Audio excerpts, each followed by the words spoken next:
बिस्मिल्लाहिर्रहमानिर्रहीम अस्सलाम वालेकुम। अब आपके पास टॉपिक है absolute differentiation along a curve. मतलब आप जो भी डिफरेंशिएशन करेंगे वो किसी कर्व के अलोंग होगी। मतलब अगर आप एक कंट्रावेरिएंट, अब मैं एक वेक्टर लूँगी कंट्रावेरिएंट वेक्टर टी आई और इसका डेरिवेटिव लेंगे, कोवेरिएंट डेरिवेटिव लेंगे विद रिस्पेक्ट टू जी।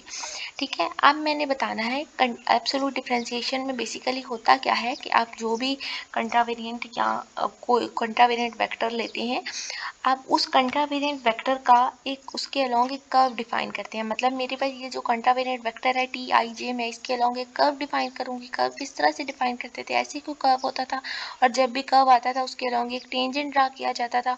अब ये जो मैंने कर्व अलोंग उसके ले लिया, कंट्रावेरिएंट वेक्टर के अलोंग कर्व ले लिया, उस कर्व के अलोंग मुझे एक टेंजेंट मिलेगा और उस टेंजेंट का जो आपको टेंजेंट की वैल्यू मिलेगी उस टेंजेंट का, और ये जो आपके पास कंट्रावेरिएंट वेक्टर है जिसका हम डेरिवेटिव ले रहे हैं, कोवेरिएंट डेरिवेटिव ले रहे हैं इसका, और ये जो कर्व के अलोंग हमारे पास टेंजेंट आया है, इन दोनों का इनर प्रोडक्ट लें और तब आपके पास एक टेंसर ही फॉर्म आए तो उसे आप कहेंगे absolute differentiation along a curve. आप देखें टी आई जे एक टेंसर है, हमें पहले ही पता है कि आपके पास कोवेरिएंट कंट्रावेरिएंट फॉर्म का derivative with respect to covariant derivative ले रहे हैं और ये एक टेंसर है। अब आप जब इसका इनर प्रोडक्ट लेंगे कर्व के along, inner product of T I J किसी और टेंसर के साथ, और वो जो टेंसर होगा वो आपके पास कर्व के अलोंग टेंजेंट होगा। मतलब उसका जब आप टेंसर के साथ इनर प्रोडक्ट लेंगे, इनर प्रोडक्ट में क्या होता था, जब आप इनर प्रोडक्ट लेते थे आप अपर टर्म को, अपर वाली जो आपके पास टर्म्स होती थी उसको लोअर टर्म के इक्वल रखते थे। मतलब आप अपर और लोअर इंडिसेस को इक्वेट करते थे। अब आपने क्या करना है, इस टी आई जे का इस टेंजेंट के साथ जब आपने इनर प्रोडक्ट लेना है तो आपके पास एक टेंसर ही आएगा, तो उसे आप कहेंगे absolute differentiation along a curve. Suppose that the other tensor जो आपके पास टेंजेंट आ रहा है वो D X I by D T आ रहा है, this is the tangent vector of the curve. Then the inner product, जब आपने इस टी आई जे का इनर प्रोडक्ट लिया इस टेंजेंट वेक्टर के साथ, अब ये दोनों टर्म्स आई आई होगी तो इसलिए हमने इन टर्म्स को इन टर्म्स ऑफ आर लिख लिया है, D X T I R and T I semicolon R D X R by D T. ये आपके पास टेंजेंट, आपको सबसे पहले कंट्रावेरिएंट वेक्टर उसके अलॉन्ग टेंजेंट, और इन दोनों का हमने अब क्या लेना है, इनर प्रोडक्ट लेना है। अब ये तब टेंसर आएगा जब आप इसको is a tensor of the same type and order as the original tensor. ये भी वही वाली टाइप है जो ये टाइप है और ओरिजिनल टेंसर का ही ऑर्डर है। अब आपने क्या करना है, इसके ऊपर इनर प्रोडक्ट जब हम डिफाइन करेंगे, tensor is known as the absolute tensor of T I along the curve with component.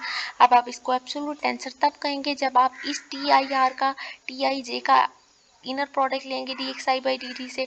तो सबसे पहले तो हम T I semicolon J का कंट्रावेरिएंट फॉर्म ओपन कर लेते हैं। Contravariant partial T I by partial T R हो गया, पॉजिटिव साइन आता है कंट्रावेरिएंट डेरिवेटिव जब ओपन करते हैं, गैमा आई आर और उसके लिए एस कंपोनेंट यूज़ किया।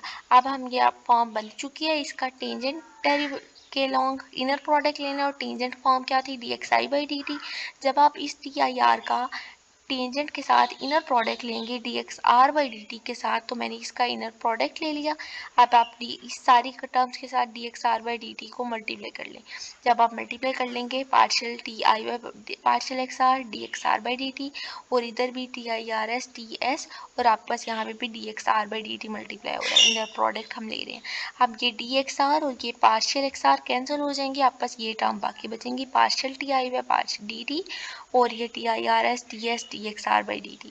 अब आप क्या करेंगे, ये वाली जो फॉर्म आ गई है T I R D X R by D T, इसको आप कहेंगे partial T I by T T, partial T. मतलब आप इसका आर और आर डमी है तो आप इसको पार्शियल टी आई फॉर्म और ये वाली डी टी को पार्शियल टी, तो ये आर और आर कैंसिल हो सकते हैं, यहाँ पे partial sorry delta T I by delta T form लिख ली, और यहाँ पे आपके पास राइट हैंड साइड पे partial T I by D T रह गया, ये लिखा तो इसको D T I by D T, ये तो कैंसिल हो गई थी term, and T I R S T S और D X R by D T. अब ये वाली फॉर्म इनर प्रोडक्ट लेने के बाद जो आई है इसको आप कहते हैं absolute tensor along a curve. It is clear in coordinate system with the GIJs और constant जब आप absolute differentiation reduces to ordinary differentiation. अब ऑर्डिनरी डिफरेंशिएशन में क्या करते थे, जब आप किसी टेंसर का डेरिवेटिव लेते थे वो टेंसर नहीं आता था, फिर हमने कोवेरिएंट डेरिवेटिव इंट्रोड्यूस कराया। कोवेरिएंट डेरिवेटिव में क्या होता था, जब आप किसी टेंसर का डेरिवेटिव लेते थे वो टेंसर फॉर्म में ही आता था।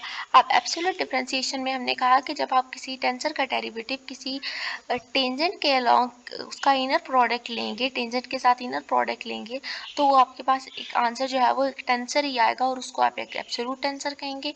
और उसमें ये जो जी आई जेस, ये जो क्रिस्टोफल सिंबल्स हैं, ये कांस्टेंट होते हैं।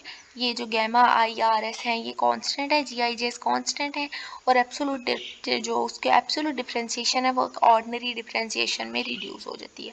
इसके बाद आपके पास एक थ्योरम है, uniqueness of the absolute derivative. The only tensor derivative form a given tensor T I that कंसाइड with the ordinary tensor.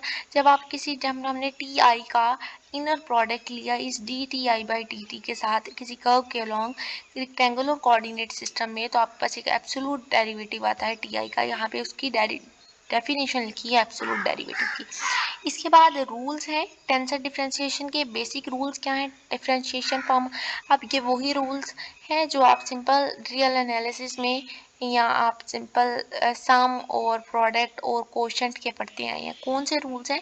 Basic rules for differentiation from calculus carry over to covariant and contravariant absolute tensor. Covariant और absolute differentiation of tensor के लिए rules क्या है? सम के लिए वही rule है T plus S covariant differentiation है, आप सेमीकोलन के का साइन यूज करिए, मतलब कोवेरिएंट डिफरेंशिएशन टी सेमीकोलन के और एस सेमीकोलन के सम को ओपन कर लिया। आउटर प्रोडक्ट में क्या करते थे, सिंपल टर्म्स को मल्टीप्लाई करते थे आप, तो आपने टी सेमीकोलन के एस सेमीकोलन के लिख लिया। आउटर प्रोडक्ट है एक दफ़ा टी के अलॉन्ग सेमीकोलन एस कांस्टेंट रहा, फिर एस के अलॉन्ग सेमीकोलन टी कांस्टेंट रहा। फिर इनर प्रोडक्ट में आप टर्म्स को इक्वेट कराते थे, तो टी सेमीकोलन की एस एज इट इज़ और फिर टी एज इट इज और एस सेमीकोलन के टर्म्स को इक्वेट करा लिए, एक दफ़ा टी के साथ के को और एक दफ़ा एस के साथ के को। ये कोवेरिएंट डिफरेंशिएशन है इन टी प्लस एस की, टेंसर है टी और एस की। अब आप एब्सोल्यूट डिफरेंशिएशन जब देखेंगे तो उसके एब्सोल्यूट डिफरेंशिएशन में हमारे पास क्या टर्म्स आई हैं, partial by partial T form आई है। इसको आप partial T I by partial T को आप एब्सोल्यूट डिफरेंशिएशन कहते हैं। आप इसके अलावा जब टी और एस का सम इनर और आउटर प्रोडक्ट लेंगे तो भी आपके पास ऐसी ही फॉर्म आएगी, पार्शियल बाय पार्शियल टी को अंदर मल्टीप्लाई कर लिया। जब आप इन आउटर प्रोडक्ट लेंगे तो एक दफ़ा टी के along partial derivative S constant और फिर टी एज इट इज और एस के अलॉन्ग, और जब आप इनर प्रोडक्ट लेंगे तो partial D bye partial T और एस कांस्टेंट और टी, ये आपके पास इनर प्रोडक्ट और आउटर प्रोडक्ट एब्सोल्यूट डिफरेंशिएशन के लिए सेम ही आएगा। इसके बाद आपने प्रूव करना है ये जो एब्सोल्यूट डिफरेंशिएशन की टर्म है, ये जो हमने एब्सोल्यूट डिफरेंशिएशन की डेफिनेशन एक्सप्लेन की कि जब आप किसी कंट्रावेरिएंट वेक्टर का इनर प्रोडक्ट लेते हैं किसी टेंजेंट के साथ तो आपके पास एक एब्सोल्यूट डिफरेंशिएशन की टर्म आती है। तो वही वाली बात एक्सप्लेन करनी है, आपने एक इनर प्रोडक्ट लेना है टी आई जे का D X I by D T के साथ, टी आई जे की फॉर्म ओपन कर ली है। इनर प्रोडक्ट किसके साथ लेना है, D X I by D T के साथ। ये दोनों टर्म सेम हो जाएंगी इसलिए D X J by D T कर लिया टी आई जे के साथ। अब ये जो आपने फॉर्म ओपन किया है कंट्रावेरिएंट फॉर्म, पॉजिटिव साइन आता है इसके अंदर, D X J by D T को मल्टीप्लाई कर लिया, ये दोनों टर्म्स कैंसिल हो जाएंगी, ये लास्ट टर्म ही है बिल्कुल। एंड ये वाली term partial T I by D T आ गई है जिसको D T I by D T कहेंगे। And T I R J T R D X J by D T form बन गई और ये आपके पास एब्सोल्यूट टेंसर का फार्मूला बन गया है partial T I by partial T. तो इसको आप कहेंगे कि हमने प्रूव कर दिया कि जब आपने उसका इनर प्रोडक्ट लिया किसी कंट्रावेरिएंट फॉर्म का किसी टेंजेंट के साथ तो आपके पास एक एब्सोल्यूट डिफरेंशिएशन ही आई है partial T I by partial T. इसके बाद आपके पास टॉर्शन टेंसर। टॉर्शन टेंसर क्या होता है, torsion tensor basically Christoffel symbol ही है आपके पास अल्फा बीटा आर की फॉर्म लिखी हुई है। अब क्रिस्टोफल सिंबल में क्या होता था, आपके पास क्रिस्टोफल सिंबल लोअर इंडिसेस में या आपका सेकेंड काइंड जो है वो लोअर इंडिसेस में सिमेट्रिक होती थी, लेकिन जो टॉर्शन टेंसर है वो लोअर इंडिसेस में सिमेट्रिक नहीं होता है, सिर्फ इसका डिफरेंस जो है वो सिमेट्रिक होता है। मतलब आप किस के सेंस में इसको सिमेट्रिक कहेंगे, सिर्फ डिफरेंसेस उसका टेंसर होता है, क्रिस्टोफर सिंबल इटसेल्फ जो है वो सिमेट्रिक नहीं होते हैं। देखिए बीटा आर और आर बीटा लिखा है, गैमा या बीटा गैमा और गैमा बीटा लिखा है, तो ये सिमेट्रिक नहीं है। क्यों सिमेट्रिक नहीं है? क्योंकि even Christoffel symbols are not tensors, क्योंकि इसका सिर्फ टॉर्शन टेंसर की मेन डेफिनेशन क्या कहती है कि सिर्फ इसका डिफरेंस टेंसर होता है। बेसिकली क्रिस्टोफर सिंबल्स ये बीटा आर और आर बीटा सिमेट्रिक नहीं है, ये सिर्फ सिंबल्स हैं। यहाँ पे आप यहाँ पे इसको ये नहीं कहेंगे कि बीटा आर आर बीटा के इक्वल है, ये आपस में सिमेट्रिक है। सिर्फ ये डिफरेंस इनका टेंसर होगा और इस डिफरेंस को ही आप टॉर्शन टेंसर कहेंगे। और टॉर्शन टेंसर फ्री स्पेस में ये गैमा अल्फा बीटा गैमा और gamma gamma beta R beta आपके पास इक्वल होता है। आप पास एमसीक्यूज भी पूछ सकता है कि टॉर्शन फ्री स्पेस में इसकी वैल्यूज क्या होती हैं।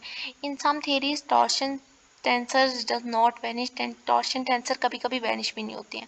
मतलब इनके डिफरेंसेस जब इक्वल हो जाएंगे तो ये टर्म्स कैंसिल हो सकती हैं, तो आपके पास आंसर इसका ज़ीरो आ सकता है। लेकिन सम थेरीज में टॉर्शन टेंसर जो हैं वो ख़त्म नहीं होते हैं। तो होप सो आपको ये टॉर्शन टेंसर अच्छे से समझ आया होगा। टॉर्शन टेंसर आपने देख लेना, आपके पास शॉर्ट क्वेश्चन में आता है, एमसीक्यूज में भी वो आपसे पूछ सकता है। तो अभी तक के लिए इतना ही। अल्लाह हाफिज़, थैंक यू।